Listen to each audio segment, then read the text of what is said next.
ఈ రోజే మౌని అమావాస్య, దీన్నే చొల్లంగి అమావాస్య అని కూడా అంటారు. అయితే లాస్ట్ వీడియోలో మనం మౌని అమావాస్య రోజు ఏ పనులు చేయకూడదో తెలుసుకున్నాం. ఈ వీడియోలో ఏ పనులు చేస్తే మంచి జరుగుతుందో తెలుసుకుందాం. ఈ రోజు అన్నదానం కానీ వస్త్రదానం కానీ చేస్తే మంచిది. జాతక దోషాలు అనేది తొలగిపోయి ఆర్థికంగా మీకు కలిసి వస్తుంది.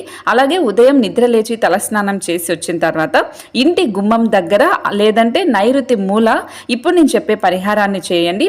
ఒక గాజు గ్లాస్ తీసుకొని అందులో నీళ్లు రాళ్ళ ఉప్పు వేసి ఇది గుమ్మం దగ్గర లేదా నైరుతి దిశలో పెట్టండి. సో ఆ తర్వాత నెక్స్ట్ రోజు మొక్కలో పోసేయండి. ఇలా చేయడం వల్ల అదృష్టం కలిసి వస్తుంది. మౌని అమావాస్య రోజు ఎడమ కాలికి నల్లదారం కట్టుకుంటే కూడా మంచిది. 3 పోగులు వేసుకొని నల్లదారాన్ని ఎడమ కాలికి కట్టుకోండి. ఏదైనా దిష్టికి సంబంధించి మీకు నరదిష్టి నరఘోష ఇలాంటివి ఉన్నా కూడా అన్ని పోతాయి. అమావాస్య రోజు జిల్లేడు ఆకులో కర్పూరం కాల్చివేయాలి. ఇలా చేయడం వల్ల నరదిష్టి శత్రు బాధలు తొలగిపోతాయి. ఇవన్నీ ఖచ్చితంగా పాటించండి.